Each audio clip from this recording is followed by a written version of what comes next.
Assalamualaikum warahmatullahi wabarakatuh. Pada pertemuan kali ini kita akan mempelajari mengenai regio scapulo-humeri lateral. Kita langsung saja lihat untuk preparatnya. Oke, untuk yang pertama, kita di sini menginsisi kulitnya terlebih dahulu. Setelah kulit kita insisi, kita kuakkan. Setelah kulit kita kuakkan, kita dapat menjumpai muskulus yang dia itu terletak di profunda dari kulit. Karena dia berada di regio dari kaki depan dan juga toraks, kita sebut sebagai musculus cutaneus omobrachialis. Selanjutnya kita akan membahas mengenai muskulus yang berada di regio scapulo-humeri lateral. Yang pertama, di sini ini adalah muskulus yang dia itu letaknya tepat di profunda dari kulit. Ya, setelah dari musculus cutaneus omobrachialis, di sini kita dapat menjumpai kelompok dari musculus trapezius. Di mana untuk kelompok musculus trapezius ini dia dibagi menjadi dua bagian.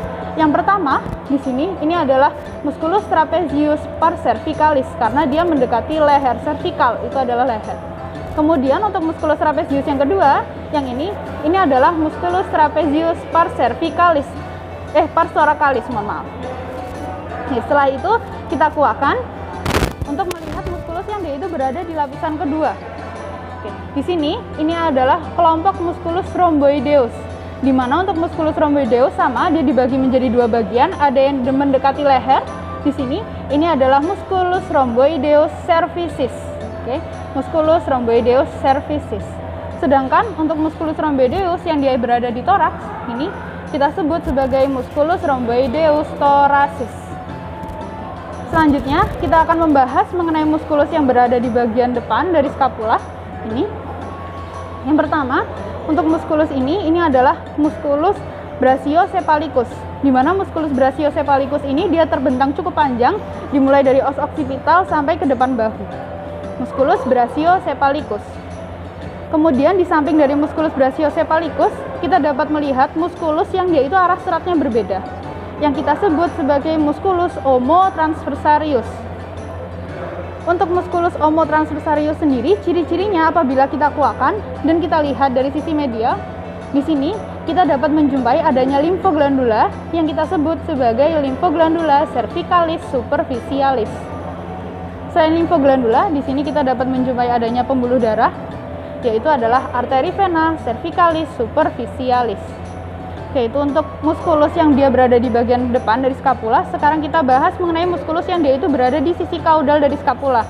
Yang pertama, di sini kita dapat menjumpai suatu muskulus yang dia itu tipis dan lebar menempel pada dinding toraks yang kita sebut sebagai musculus latissimus dorsi. Kemudian musculus latissimus dorsi kita kuakkan dan kita dapat menjumpai muskulus lapis kedua. Yang ini yang dia itu bentuknya seperti kipas atau seperti gergaji. Muskulus yang seperti kipas ini kita sebut sebagai musculus serratus ventralis, di mana musculus serratus ventralis ini dia dibagi juga menjadi dua bagian. Ada yang di bagian toraks dan juga di bagian leher. Untuk yang di bagian toraks kita sebut sebagai musculus serratus ventralis thoracis. Sedangkan yang di bagian leher, yang ini adalah musculus serratus ventralis cervicis, di mana untuk musculus serratus ventralis cervicis ini dia struktur muskulusnya lebih tebal. Selanjutnya kita lanjut untuk membahas muskulus yang dia itu berada di regio pectoral di bagian dada. Dia terdiri dari dua muskulus. Untuk muskulus yang pertama, ini dia itu muskulusnya cukup lebar, kita sebut sebagai musculus pectoralis ascendens.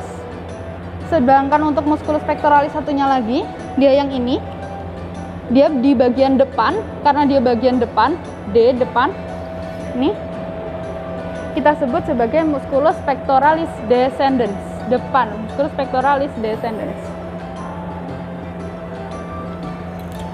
Oke, selanjutnya kita bahas mengenai muskulus yang dia itu berada di os scapula itu sendiri.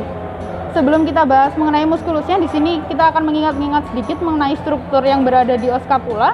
Yang pertama, di sini ini adalah cartilago scapula. Kemudian untuk sisi kranialnya, di sini ini nanti akan ada fossa supraspinatus dan di bagian kaudalnya ada fossa infraspinatus. Kita bahas untuk muskulusnya. Yang pertama di sini ini adalah muskulus yang menempati fossa supraspinatus, maka untuk nama muskulusnya kita sebut sebagai musculus supraspinatus. Sedangkan pada fossa infraspinatus nantinya dia akan dilekati oleh beberapa struktur, ada aponeurosa, musculus maupun pembuluh darah. Kita bahas satu persatu.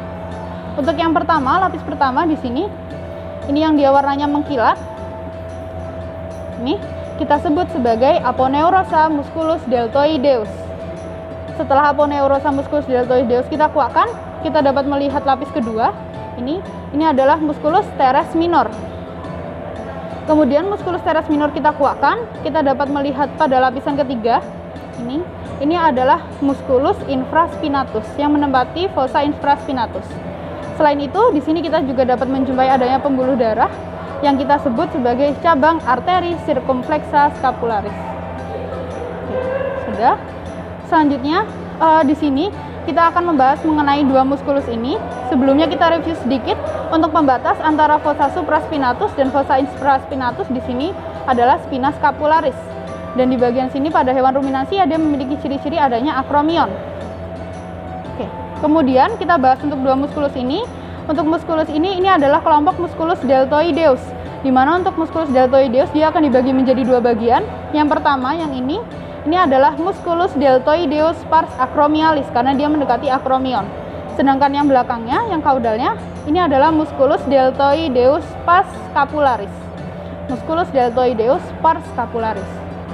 Oke. Satu lagi musculus yang dia itu menempel pada oskapula ini, dia berada tepat di belakang dari oskapula. Ini adalah musculus teres major.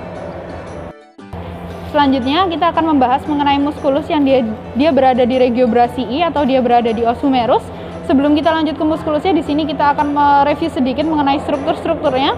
Yang pertama, di sini kita dapat menjumpai adanya tuberculum major yang itu bisa kita palpasi dari sisi lateral dan dia itu berada mengarah ke kranial. Kemudian di sini kita dapat menjumpai juga adanya tuber olecranon yang dia itu mengarah ke sisi kaudal milik dari os ulna. Oke, selanjutnya kita bahas untuk muskulus-muskulusnya. Untuk muskulus yang pertama, ini muskulusnya dia bentuknya seperti pita dan dia itu memanjang yang kita sebut sebagai musculus tensor fascia antebrachii. Kemudian kita ke sisi kranial dari musculus tensor fascia antebrachii. Di sini kita dapat menjumpai kelompok dari musculus triceps yang mana dia dibagi menjadi beberapa bagian. Untuk yang pertama, di sini ini adalah musculus triceps brachii caput longum. Ciri-cirinya dia itu paling lebar. Musculus triceps brachii caput longum.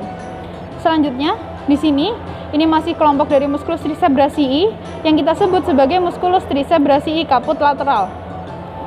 Kemudian untuk melihat struktur dari muskulus selanjutnya, kita insisi dari musculus triceps brachii caput lateral dan kita kuakkan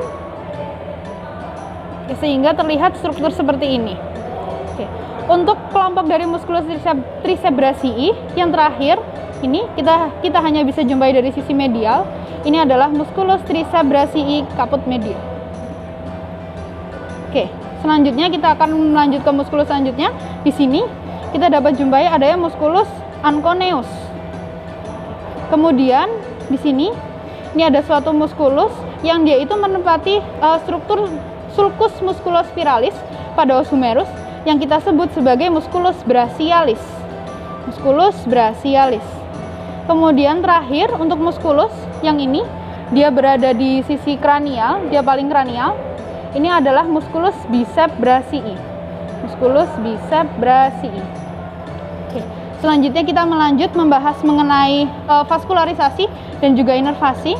Untuk vaskularisasinya yang pertama di sini kita dapat menjumpai adanya arteri vena circumflexa humeri caudalis. Arteri vena circumflexa humeri caudalis. Dan untuk nervusnya, di sini yang warnanya putih, kita jumpai adanya nervus radialis. Dan satu lagi untuk pembuluh darah, ini di sisi kranial, kita sebut, mohon maaf yang ini adalah vena cephalica. Yang mana vena cephalica ini nantinya dia akan bermuara ke vena jugularis. Saya akan mengulangi sekali lagi mengenai muskulus yang dia itu berada di pektoral atau di dada, yang mana kita sebut sebagai musculus pectoralis. Untuk musculus pectoralis sendiri dia itu dibagi menjadi dua bagian. Yang pertama yang ini, yang dia itu lebar, kita sebut sebagai musculus pectoralis ascendens. Oke, musculus pectoralis ascendens. Sedangkan satu lagi untuk musculus pectoralis, dia yang ini, karena dia itu berada di depan, dia mengarah ke depan, kita sebut sebagai musculus pectoralis descendens, depan descendens, musculus pectoralis descendens. Sekian untuk video pembelajaran kita kali ini. Wassalamualaikum warahmatullahi wabarakatuh.